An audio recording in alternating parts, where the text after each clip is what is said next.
Hey guys, it's Katie. Welcome back to my channel. Today I'm going to be doing my July reading wrap up.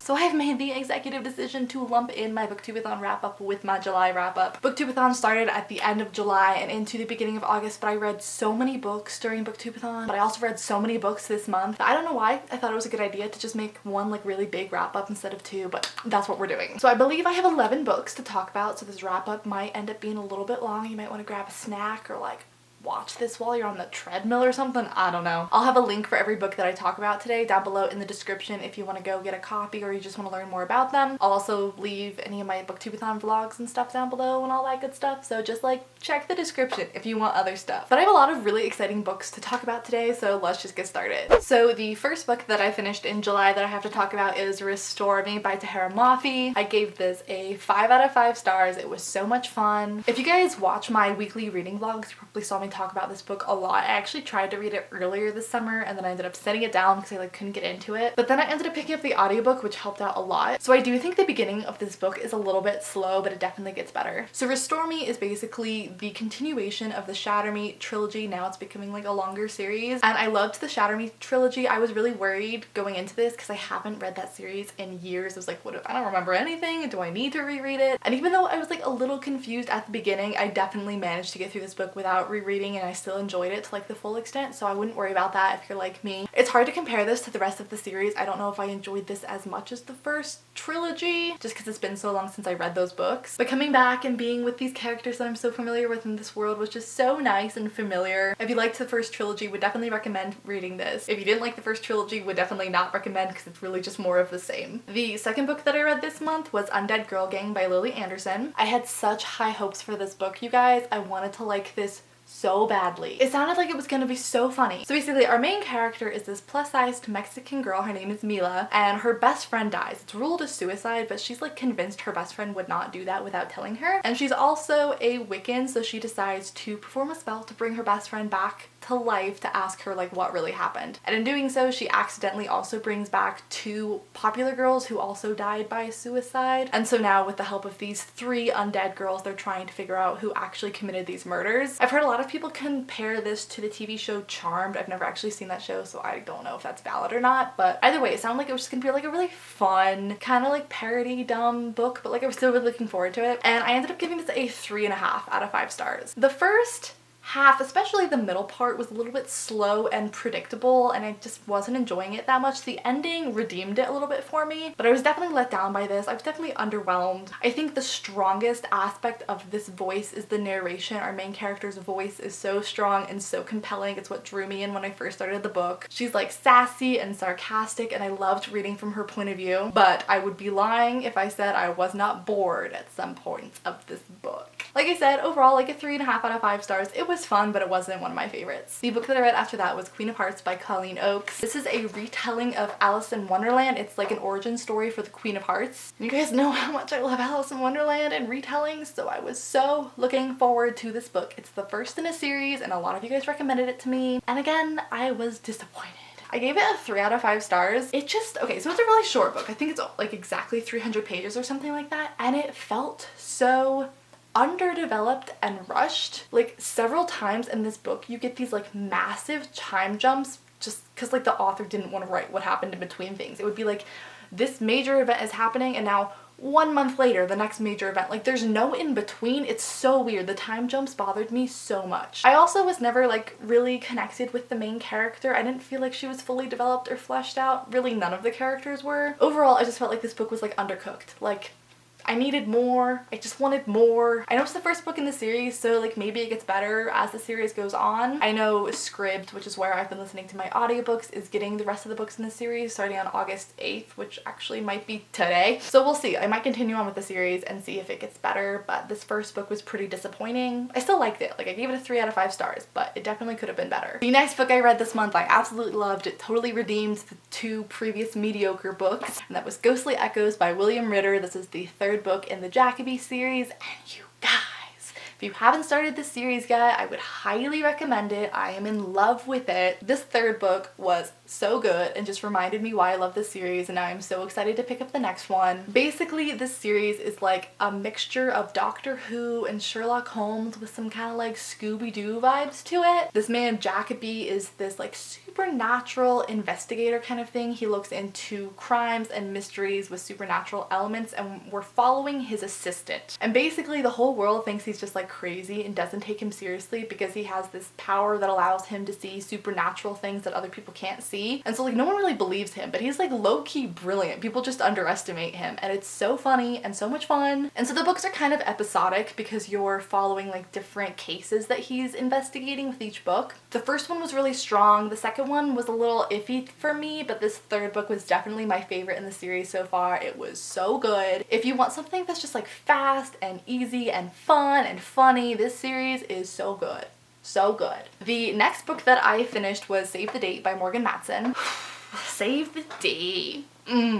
Okay. So this is my first Morgan Matson book. You guys have been recommending Morgan Matson books to me for years. I know she's like a super well-loved contemporary author. I'd never read any of her books, and this one showed up in one of my book subscription services, and I was like, hey, I'm kind of in the mood for a contemporary. You guys keep recommending her. Let's give it a shot. And I was so disappointed, you guys. I was so disappointed. I don't think she's a bad author, and I don't think this is a bad book. I just think she's not for me. I was not a fan of this writing style. I think the book is really well done, and if you mesh well with the writing style, you'll really enjoy it, but we did not get along. This is a contemporary book, and I always think contemporary books tend to be shorter. Like, there's no reason for a contemporary to be as long as a fantasy because it doesn't have all of that world building and stuff. And so the fact that this contemporary was over 400 pages, I was already a little skeptical going into it. Especially because the premise of this book is that the entire story happens over one weekend because it's all about our main character's sister getting married. And this book was so long for no reason. It was so overwritten. Everything was so over-explained. There were so many unnecessary details. I was so frustrated reading this book. It's also one of those books where it's like Murphy's Law, everything that can go wrong does, and that's kind of where the comedy comes from, and I don't find those kind of plots funny. They just make me anxious and they just make me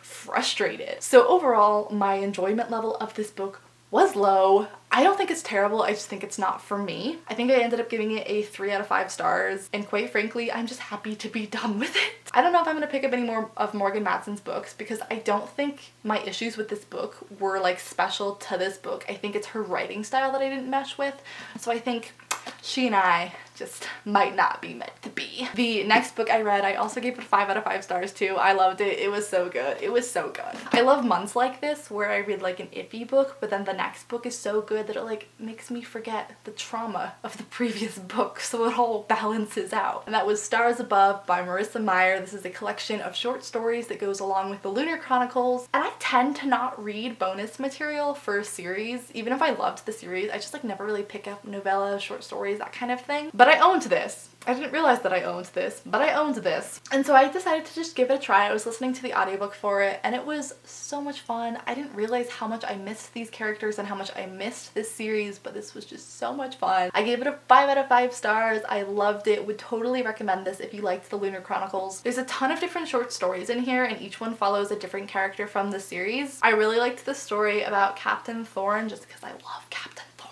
And then the last short story in this book includes like all of the characters getting together, and it was just so great. It was so touching. It made my heart so happy. Would totally recommend this one. Now moving on to my Booktube-A-Thon reads. My first book that I read during the readathon was Scrappy Little Nobody by Anna Kendrick. This is just one of those, you know, comedy, biography, memoir things. I listened to the audiobook because it's narrated by Anna Kendrick, which I thought would like enhance the whole experience. And I would totally recommend reading this that way. I was reading reviews for this book, and so many people were disappointed just because it was like raunchier, I guess, than people expected from like cute little innocent Anna Kendrick, but she's like talking about her sex life and stuff in here, and people just like weren't expecting it. But since I went in like expecting that kind of content, I was like fine with it, like it's fine. But she talks about like doing drugs with her brother and like underage drinking and stuff like that. So if you're not gonna like that, you not gonna like this book. But personally, I find her really funny, and this was like a real insight into her difficult start in acting and in LA. Like how she was like really poor and struggled to find jobs and stuff like that. But if you're interested in her and her life, I really enjoyed the book. The next book I read for Booktube-A-Thon was so good. It was This Savage Song by Victoria Schwab. I gave this a 5 out of 5 stars. I loved it. I loved it so much. I haven't picked up the sequel just yet, but I'm going to. It's probably going to be my next read because I'm so excited about it. I love Victoria Schwab, and I have no idea why I waited so long to pick up this book, but it was fabulous.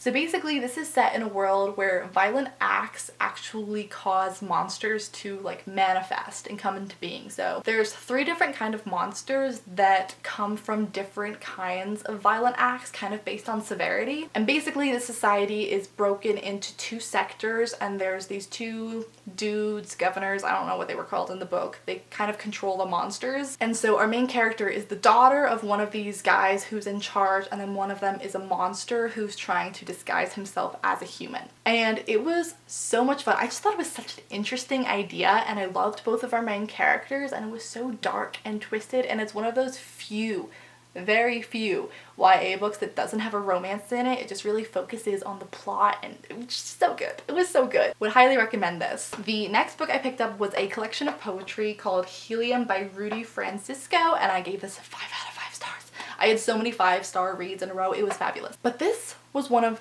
the best poetry collections I have read in so long, which was so nice because I've read so many underwhelming poetry collections lately that I was just like losing hope that I was ever gonna like a poetry collection again.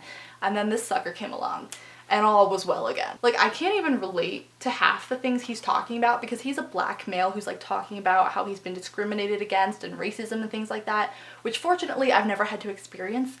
But his poems hit me so hard. I can't even like give you a coherent review of this. I'm just like gushing over it because it was so well done. I tabbed so many of the poems just because it was so clever, and the way he wrote was so just like spot on. I never would have thought to describe something that way, but it was perfect. It was just perfect. If you like poetry, even if you don't, like, try this.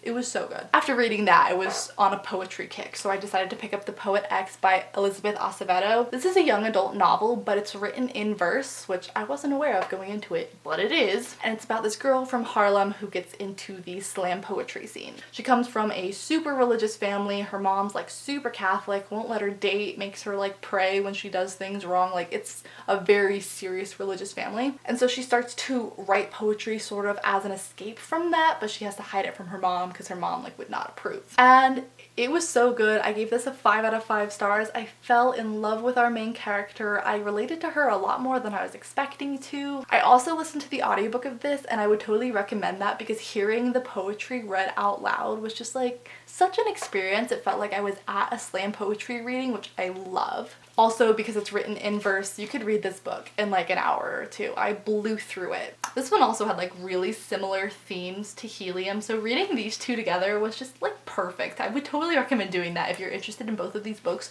Read them together. And then the last book that I have to talk about is Love and Gelato by Jenna Evans Welch. So this is a young adult contemporary about this girl whose mom passes away from cancer, and she never knew who her dad was. So her mom's like dying wish is for her daughter to go live in Italy with one of her old friends. And so our main character moves in with this guy that she's never met, who she just heard about like a couple of months before, and they're living in like a cemetery. So basically it follows her experience over the summer of being in Italy and kind of like uncovering the secrets of her mother's past, and also, you know, having like a summer romance in Italy. It was like a really cutesy summer contemporary, but it had like a little more depth to it. I ended up giving it a 3 out of 5 stars, maybe like a 3.5 out of 5 stars. For me, the romance was a little too like insta-lovey. The fact that they said I love you to each other after like a week, I just cringe. It hurts. But the whole mystery of her uncovering like her mom's experience, because her mom went to Italy to study abroad when she was in college, and so the whole mystery surrounding her mother was really interesting. I liked that part.